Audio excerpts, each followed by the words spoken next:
Mr. Speaker, he asked about arrests, he asked about our laws. Actually, when I was in Dover yesterday talking to our law enforcement officials, what did they tell me? Precisely because of the law that the Conservative government passed last year, they have now been able to arrest more than double the number of people they did before. 397 in the last 6 months. But stopping the boats, Mr. Speaker, stopping the boats is not just my priority, it is the people's priority. But his position on this is clear. He wanted to, in his words, scrap the Rwanda deal. He voted against measures to deport foreign criminals, Mr. Speaker, and he even argued against deportation flights. Well, and we know why, because on this matter, he talked about his legal background. He's just another lefty lawyer standing in our way.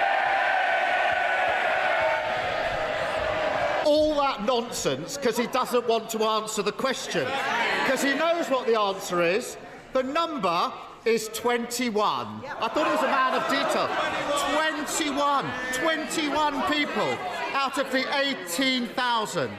And what happens to the rest? They sit in hotels and digs for months on end at the taxpayers' expense. Last year, he promised to end the hotel farce. That's the talk. But because of his mess, there are thousands of people who can't claim asylum and can't be returned. So where does he actually think they're going to end up? Mr. Speaker, he talks about the pressure on our asylum system. Right? We've actually got a clear plan to stop people coming here in the first place. Mr. Speaker, he stood there last year saying exactly the same thing. We said it wouldn't work. They passed the law. The numbers went up. Absolutely deluded. He can't say where they'll return people because they spent £140 million on Rwanda and it doesn't work. They can't say how they'll return people because this bill doesn't come with a single new return agreement. And they can't say when they'll fix the mess because it's more talk, more gimmicks, more promises to be broken. Now, a few months ago, I put to him that of the people who arrived on small boats, only 4% had been processed. He stood there and said, that's unacceptable. What's the number now? Mr. Speaker,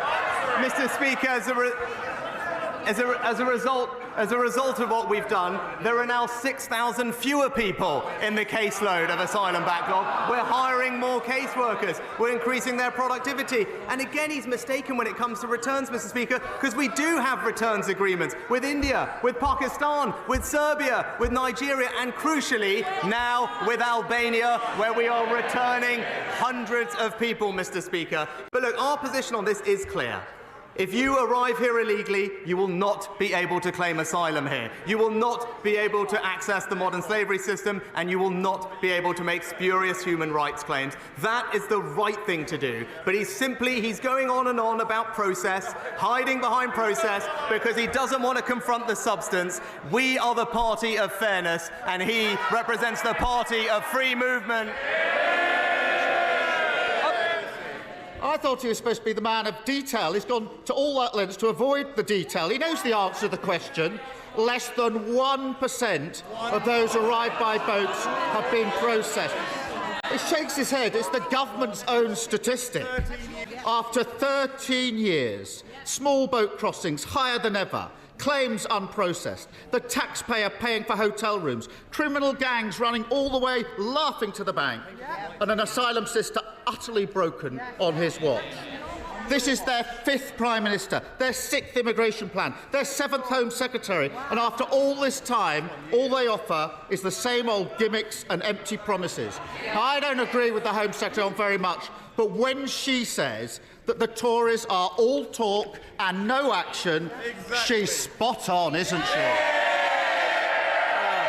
Illegal immigration enforcement, up. The amount of people processing claims, up. The backlog is down. The number of returns agreements is up.